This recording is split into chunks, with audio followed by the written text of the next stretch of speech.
बच्चों आज हम लोग बात कर रहे हैं वैलेंसी फैक्टर के बारे में। वैलेंसी फैक्टर के बारे में बात कर रहे हैं कि वैलेंसी फैक्टर होता क्या है। हम लोग इसको VF से डिनोट करते हैं। जब भी हम लोग क्लास 11 का मोल कॉन्सेप्ट पढ़ते हैं और वहां पे नॉर्मेलिटी टर्म आती है तो वहां के लिए वैलेंसी फैक्टर बहुत इंपॉर्टेंट होता है। क्लास 12 में सेकंड चैप्टर सॉल्यूशन पढ़ते हैं, वहां पे जब नॉर्मेलिटी आती है तब भी वैलेंसी फैक्टर बहुत इंपॉर्टेंट रोल प्ले करता है।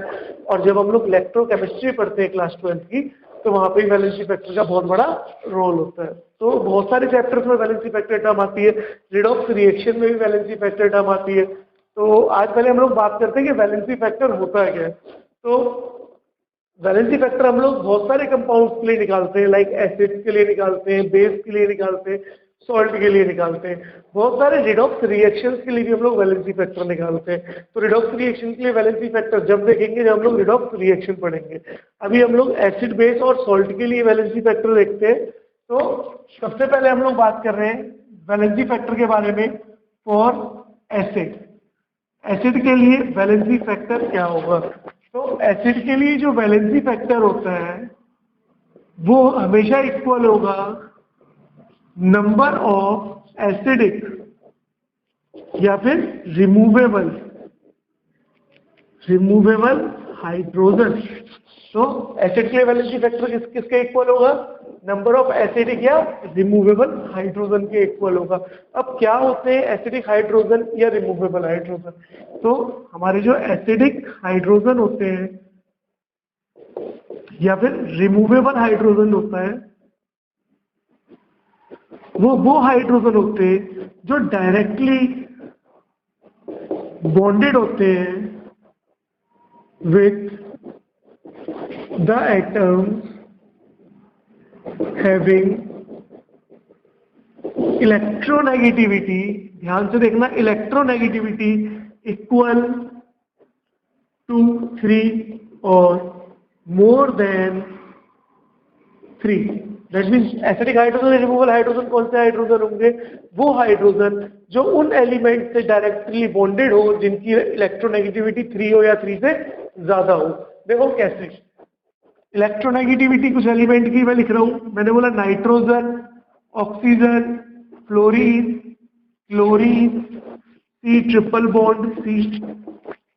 नाइट्रोजन की इलेक्ट्रोनेगेटिविटी कितनी होती है 3.0, ऑक्सीजन 3.5, फ्लोरीन सबको पता है 4.0, क्लोरीन इज 2.99। दैट मीन्स हम नियरली बोल सकते हैं 3। Carbon double bond, carbon triple bonded carbon की इलेक्ट्रोनेगेटिविटी कितनी होती है 3.25 होती है, जबकि कार्बन डबल बॉन्ड कार्बन की कितनी होती थी 2.75। तो इस कार्बन डबल बॉन्डेड कार्बन से जो हाइड्रोजन जुड़ा है वो एसिडिक हाइड्रोजन नहीं है। एसिडिक हाइड्रोजन कौन है, जो इनसे जुड़ा हुआ है। तो ये एसिडिक हाइड्रोजन कभी भी कार्बन डबल बॉन्ड कार्बन के पास नहीं मिलेगा। किसके पास मिलेगा, कार्बन ट्रिपल बॉन्ड कार्बन के साथ मिलेगा, क्लोरीन के साथ मिलेगा, फ्लोरीन के साथ मिलेगा, ऑक्सीजन के साथ मिलेगा और नाइट्रोजन के साथ मिलेगा। कुछ एग्जांपल्स देख लेते हैं, वहीं से अपने को सारी कहानी क्लियर हो जाएगी। मैंने एक एग्जांपल लिया, एग्जांपल नंबर 5। मैंने बोला HCl। जब भी हम HCl को आयोनाइज करेंगे तो क्या बनाएगा, H positive plus Cl negative. तो इसके पास कितने हाइड्रोजन है एसिडिक, एक हाइड्रोजन है। तो HCl के लिए वैलेंसी फैक्टर की वैल्यू क्या होगी, 1 होगी। एक और एग्जांपल हम लोग ले ले H2SO4। जब मैं H2SO4 की बात करूंगा तो H2SO4 क्या होता है, sulphur double bond oxygen, double bond oxygen, OH और OH। देखो ये हाइड्रोजन ऑक्सीजन से जुड़ रहा है, ये हाइड्रोजन भी ऑक्सीजन से जुड़ रहा है। तो जितने हाइड्रोजन ऑक्सीजन से जुड़ रहे हैं वही क्या होते हैं, हमारे एसिडिक हाइड्रोजन होते हैं। तो 2 एसिडिक हाइड्रोजन है, दैट मीन्स वैलेंसी फैक्टर क्या होगा, 2 होगा। नेक्स्ट एग्जांपल मैंने बोला एग्जांपल नंबर 3, H3PO3। ध्यान से देखना H3PO3। तो वैलेंसी फैक्टर कितना होगा, देख के लग रहा है ना 3 होगा, लेकिन चेक करते हैं स्ट्रक्चर अगर बनाने आते हैं, कुछ ही है ना, कुछ ही कंपाउंड है, बस स्ट्रक्चर बनाने आते हैं तो आप सारी चीजें बता सकते हो। H3PO3 OH OH and H। तो this is the structure of H3PO3। अब कितने हाइड्रोजन ऑक्सीजन से डायरेक्टली बॉन्डेड है, 1 और 2। देखने में क्या लग रहा था कि हमारा वैलेंसी फैक्टर कितना होगा 3 है, लेकिन वैलेंसी फैक्टर रियल में है कितना, रियल में वैलेंसी फैक्टर है बेटा हमारा 2, तो वैलेंसी फैक्टर कितना हो गया? 2 हो गया। और एग्जांपल्स देख सकते हैं, मैंने नेक्स्ट बोल दिया एग्जांपल नंबर 4, H3PO4। तो H3PO4 का स्ट्रक्चर क्या होगा? Phosphorus double bond O, OH, OH and OH।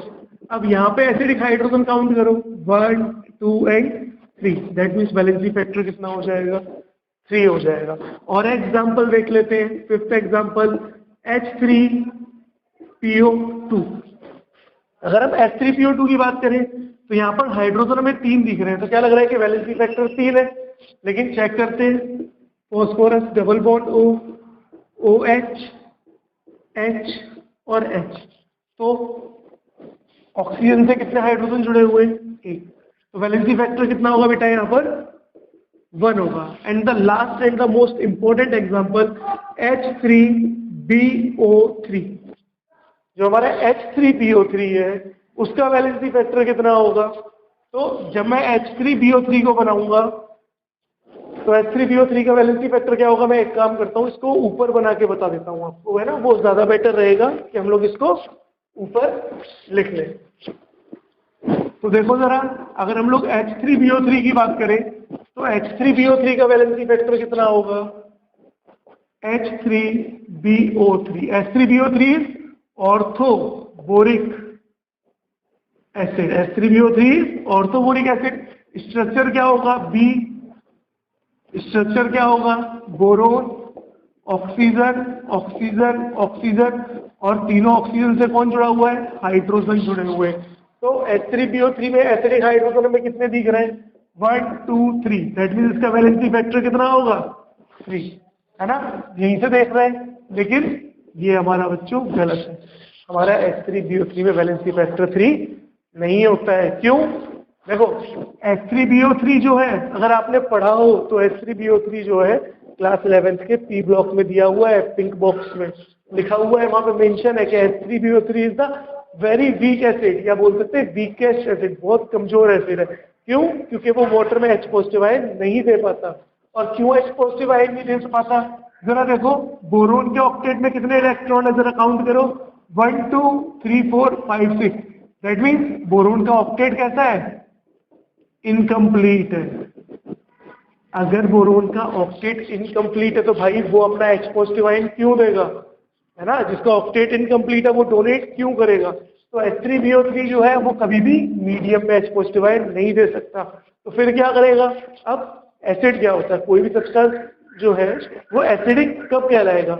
या तो वो मीडियम में H पॉजिटिव आयन को डोनेट करेगा, या फिर मीडियम से OH नेगेटिव आयन को एक्सेप्ट करेगा। तो एसिड क्या होता है? जो मीडियम में H पॉजिटिव आयन को डोनेट करे, या फिर मीडियम से OH नेगेटिव आयन को एक्सेप्ट कर ले। तो H3BO3 क्या करता है? H3BO3 क्या करता है? मीडियम से एक OH नेगेटिव को एक्सेप्ट कर लेता है और बना देता है BOH का होल 4 नेगेटिव। अब इसका ऑक्टेट कंप्लीट हो गया। कितने OH एक्सेप्ट किए? एक OH एक्सेप्ट किया। इसका वैलेंसी फैक्टर कितना होगा? 1 होगा। तो ये कुछ इंपॉर्टेंट वैलेंसी फैक्टर्स हैं, है ना? हमें एसिड के लिए वैलेंसी फैक्टर निकालना आ गया है। ये एक्सेप्शन है H3PO3 वाला, इसको याद रखना। यहाँ पर H3PO4 तो पता है हमें, लेकिन H3PO3 में 3 हाइड्रोजन थे, लेकिन वैलेंसी फैक्टर 2 है। तो स्ट्रक्चर बना के देखेंगे तो ये है एसिड के लिए वैलेंसी फैक्टर। और अब आगे बढ़ते हैं और बात करते हैं बेस के लिए वैलेंसी फैक्टर के बारे में। नेक्स्ट बात कर रहे हैं बेटा बेस के लिए, सेकेंड फॉर बेस। जब भी हम लोग बेस के लिए वैलेंसी फैक्टर की बात करेंगे तो बेस में वैलेंसी फैक्टर जो होगा वो होगा valency factor is equals to number of OH negative ion produced by base. Base कितने OH नेगेटिव आयन को प्रोड्यूस करेगा, उसी के अकॉर्डिंग हम लोग क्या है बेस का वैलेंसी फैक्टर बताएंगे। जैसे देखो, अगर मैंने बात की एग्जांपल नंबर 1 NaOH, तो NaOH में कितने OH है? एक, that means Na positive plus OH negative. तो NaOH कितने OH दे सकता है? एक OH दे सकता है। तो NaOH के लिए वैलेंसी फैक्टर कितना होगा बच्चों? 1 होगा। नाउ सेकंड एग्जांपल, अगर मैं आपसे बोलूं AlOH का होल थ्राइस, तो AlOH का होल थ्राइस क्या बनाएगा? Al3 positive plus 3OH negative. अब इसके लिए वैलेंसी फैक्टर क्या होगा, कितने OH है, 3, तो वैलेंसी फैक्टर 3 होगा।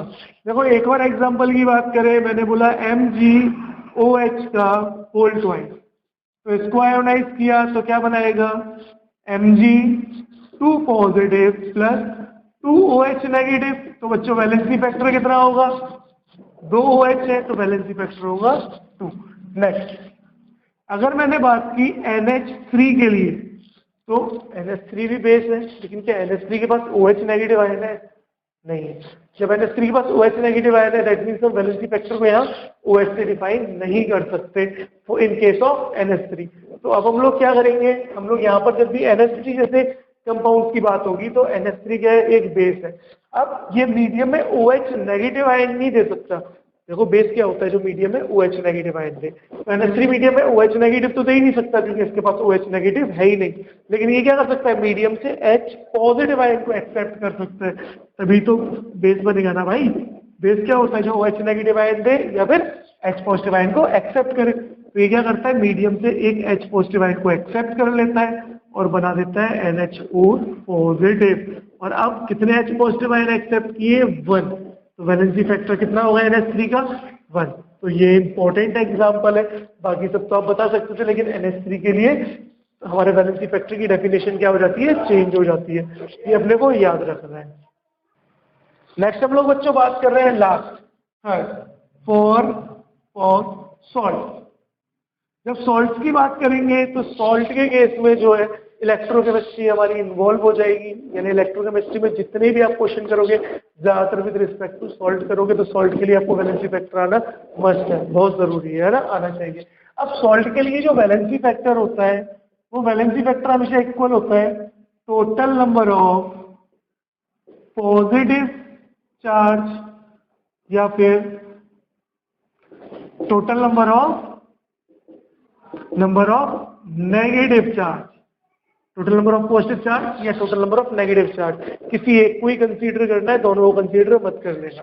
देखो जरा ध्यान से एक एग्जांपल ले लेते हैं। एक सॉल्ट लिया NaCl, कल ही बताया था, आयोनाइज किया Na positive plus Cl negative, तो पॉजिटिव चार्ज कितना है बेटा हमारा, +1, नेगेटिव चार्ज कितना है हमारा, -1।